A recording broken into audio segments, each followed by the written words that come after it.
Good morning, students. Good morning, sir. Dear students, today we are going to learn past perfect continuous tense. आज आपण अपूर्ण पूर्ण भूतकाळ किंवा चालू पूर्ण भूतकाळ शिकणार आहोत. आता या चालू पूर्ण किंवा अपूर्ण पूर्ण भूतकाळाचा फॉर्म्युला आहे subject had been verb ING object. बरोबर आहे. फॉर्म्युला बघा मित्रांनो, आता आपल्याला प्रत्येक ठिकाणी सब्जेक्ट नंतर हॅड बीन घ्यावा लागणार आहे. बरोबर. आता जी पण वाक्य आपण आधीची वाक्य जे होते बघा, तर त्या वाक्यांमध्ये आपल्याला थोडा बदल करावा लागणार आहे. आता हे प्रेझेंट परफेक्ट कंटिन्युअसचे वाक्य आहे, कारण या वाक्यांमध्ये हॅव बीन हॅज बीन आलेला आहे. आता आपल्याला प्रत्येक ठिकाणी हॅव बीन हॅज बीन काढून काय घ्यावं लागणार, हॅड बीन घ्यावा लागणार आहे. बघा वाक्य नंबर 1, ओम त्याच्या मित्राला एका महिन्यापासून मदत करत आलेला होता. आधीच्या वाक्यामध्ये आहे होतं, आता आपल्याला काय करावं लागणार आहे, होता. ओम त्याच्या मित्राला एका महिन्यापासून मदत करत आलेला होता. बघा वाक्य काय तयार झालं, ओम. आता जो हॅज बीन आहे तो आपण काय करणार, हॅड बीन. वाक्य जसंच्या Om had been helping his friend for a month. Om त्याच्या मित्राला एका महिन्यापासून मदत करत आलेला होता. दुसरं वाक्य मित्रांनो, तो ओम अकॅडमी मध्ये ओम इंग्लिश अकॅडमी मध्ये शिकत आलेला होता. बघा तो म्हणजे काय, ही हॅज बीन. तर जिथे हॅज आहे तिथे आपल्याला हॅड करावं लागेल. प्रत्येक वाक्य जे आहे हॅज बीन हॅव बीन याचा आपल्याला हॅड बीन करावं लागणार आहे. मग he had been learning in Om English academy. तो ओम इंग्लिश अकॅडमी मध्ये शिकत आलेला होता. वाक्य नंबर 3, मी सकाळपासून गृहपाठ लिहित आलेला आहे. तर लिहित आलेला आहेच आपल्याला होता करावा लागेल. बरोबर आहे. मी सकाळपासून गृहपाठ लिहित आलेलो होतो. बघा, कारण आपल्याला आता ते चालू पूर्ण भूतकाळात हे वाक्य कन्वर्ट करायचं आहे. आता या ठिकाणी जिथे हॅव बीन आहे, आय हॅव बीन, तर आय हॅव बीन च्या ऐवजी आपल्याला आता प्रत्येक ठिकाणी हॅव बीन हॅज बीन काढून हॅड बीन घ्यावं लागणार. I had been writing homework since morning. मी सकाळपासून गृहपाठ लिहित आलेलो होतो. नंतरचं वाक्य बघा मित्रांनो, आम्ही मागच्या महिन्यापासून क्रिकेट खेळत आलेलो होतो. इथं जे आहे अपूर्ण पूर्ण वर्तमान काळाचा अपूर्ण पूर्ण भूतकाळ करताना आपल्याला आहेचा, होता, होती, होते, होतो, होत्या असं करावं लागतंय. मग हा वाक्य वी हॅड बीन, म्हणजे जिथे हॅव आहे तिथे आपल्याला हॅड बीन करावं लागणार. We had been playing cricket since last month. आम्ही मागच्या महिन्यापासून क्रिकेट खेळत आलेलो होतो. पुढचं वाक्य, तू 3 दिवसांपासून तक्रार करत आलेला होता. काय, अपूर्ण पूर्ण भूतकाळामध्ये, म्हणजे अपूर्ण पूर्ण वर्तमान काळाचा अपूर्ण पूर्ण भूतकाळ करताना फक्त आहे, आहोत, आहात याचा होता, होती, होते असा आपल्याला बदल करावा लागतोय.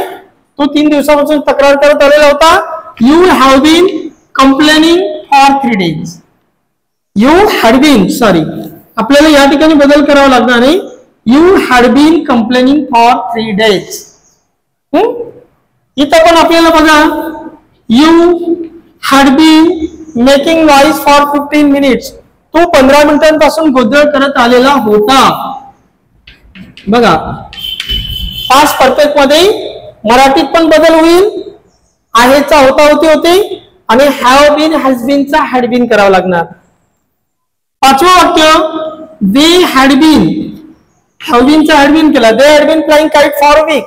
ते एका आठवड्यापासून पतंग उडवत आलेले होते. बघा आहेच आपण काय केलं, होते. नंतरचं वाक्य मित्रांनो, बॉईज हॅड बीन, इथं हॅव बीन आपल्याला हॅड बीन करावं लागणार आहे पास्ट परफेक्ट टेन्स मध्ये. Boys had been saving money for 6 months. मुले 6 महिन्यांपासून बचत करत आलेले होते. मग या ठिकाणी आहेच आपण होते केलं. आणि यानंतर शेवटचं वाक्य बघा, one of the girls had been. इथं पण आपल्याला हॅज बीन चा हॅड बीन करावं लागणार, because we are changing the sentence into past perfect continuous tense. One of the girls had been lying for a year. एक मुलगी वर्षभरापासून खोटं बोलत आलेली होती. मित्रांनो, अशा पद्धतीने पास्ट परफेक्ट कंटिन्युअस टेन्सची वाक्य आपण या ठिकाणी बघितली. फॉर्म्युल्यानुसार आपण सर्व वाक्य या ठिकाणी तयार केले. सब्जेक्ट, नंतर हॅड बीन घेणार, नंतर V1 म्हणजे मूळ क्रियापदाला ING लावणार आणि उर्वरित जेही वाक्य असेल ते ऑब्जेक्ट किंवा कॉम्प्लिमेंट किंवा इतर काय भाग असेल तर तो शेवटी आपण त्या ठिकाणी घेत असतो.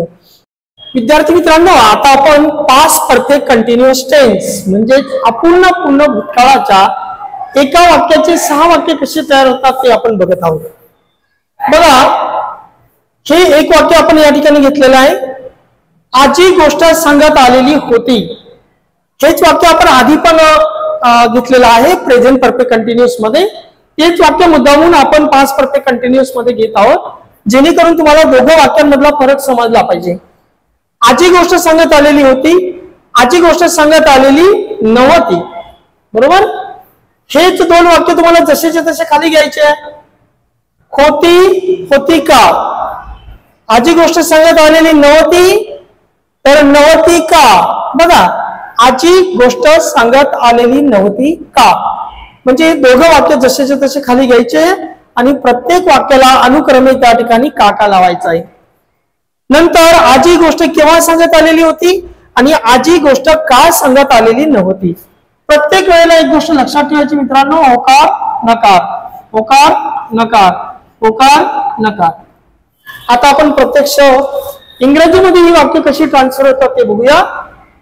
Grandmother had been telling a story. Past perfect कंटिन्यूच्या फॉर्म्युल्यानुसार ग्रँडमदर सब्जेक्ट, नंतर हॅड बीन घेतला, नंतर V1 ING टेलिंग घेतला, नंतर अ स्टोरी हा ऑब्जेक्ट घेतला. या वाक्याला आपल्याला निगेटिव्ह करायचंय. Grandmother had not been. बघा, काय बदल केला, फक्त हॅड आणि बीन या दोघांच्या मध्ये नॉट टाकला, हे वाक्य निगेटिव्ह तयार झालं. ग्रँडमदर हॅड नॉट बीन, बघा इथे had not been telling a story. आता वाक्य नंबर 1 वरून 3 नंबरचं वाक्य तयार झालं. बघा, या ठिकाणी आपण नंबर देऊया. बघा, नंबर 1, नंबर 2, नंबर 3 आणि नंबर 4, 5 आणि 6. बघा, एकावरून आपण तिसरं वाक्य तयार केलंय. हा, एकावरून पहिल्यांदा आपण पहिलं वाक्य होतं grandmother had been telling a story, तर त्याचा आपण निगेटिव्ह केलं. Grandmother had not been, had आणि बीनच्या मध्ये नॉट टाकला. आता पहिल्या वाक्यावरून आपण तिसरं वाक्य तयार करणार मित्रांनो, व्हर्बल क्वेश्चन. आता व्हर्बल क्वेश्चन बनवताना तुम्हाला मी मगाशी अगोदर पण सांगितलेलं आहे, सब्जेक्ट आणि हेल्पिंग वर्ब या दोघांमध्ये आपल्याला फक्त अल्टरनेट करावं लागतं, आदला बदला करावे लागतात. हॅड 1 नंबरला आणि ग्रँडमदर 2 नंबरला. बघा, हॅड 1 नंबर आणि हे ग्रँडमदर 2 नंबर.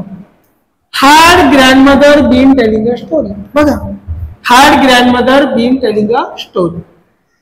खाली जे 2 नंबरचं वाक्य आहे त्याला आपल्याला हॅड नॉटचा हॅडंट करावा लागणार आहे. बघा, या हॅड नॉटचा हॅडंट केला, त्याला नंबर 1 म्हटलं, ग्रँडमदरला नंबर 2 आणि उरलेले संपूर्ण भाग 3. Hadn't, grandmother, been telling a story. बघा, 2 वरून हे चौथं वाक्य तयार झालं. बघा, hadn't, grandmother, been telling a story. आपलं चौथं वाक्य या ठिकाणी तयार झालं. मित्रांनो, अशा पद्धतीने या 2 विधानार्थी वाक्यांवरून आपल्याला 2 व्हर्बल क्वेश्चन होकार आणि नकार आपण तयार केले. आता यानंतर WH क्वेश्चन बनवताना तुम्हाला मी प्रत्येक वेळा सांगितलेले की WH शब्द घेतला की त्याच्यानंतर व्हर्बल क्वेश्चन जसाच्या तसा जोडायचा. आता या वाक्यामध्ये आजी गोष्ट केव्हा सांगत आलेली होती, मग केव्हाला शब्द आहे व्हेन. हा व्हेन घेतला आणि वाक्य नंबर 3 आपण जसंच्या तसं जोडून दिलं. बघा, 1, 2, 3 आणि ही 4. बघा, हे 3 नंबरचं वाक्य जसंच्या तसं व्हेनच्या नंतर बघा had grandmother been telling a story. बघा, had grandmother been telling a story म्हणजे व्हेन या WH शब्दानंतर आपण तिसरं वाक्य जसं तसं जोडलं. तसंच शेवटचं वाक्य आजी गोष्ट का सांगत आलेली नव्हती. मग का म्हणजे काय, वाय. आपण या ठिकाणी वाय घेतला आणि वाय नंतर वाक्य नंबर 4 जसंच्या तसं जोडून दिलं. वाय नंतर बघा मी हे वाक्य बोलतोय, why hadn't grandmother been telling a story. बघा पुन्हा तेच वाक्य येईल, why hadn't grandmother been telling a story. विद्यार्थी मित्रांनो, अशा प्रकारे आपण पास्ट परफेक्ट कंटिन्युअस टेन्स म्हणजेच अपूर्ण पूर्ण भूतकाळी वाक्याच्या एका वाक्याचे 6 प्रकार कसे बघितले का, म्हणजे कशा पद्धतीने बनवले हे आपण काळजीपूर्वक बघितलं. ओके, ठीक आहे मित्रांनो.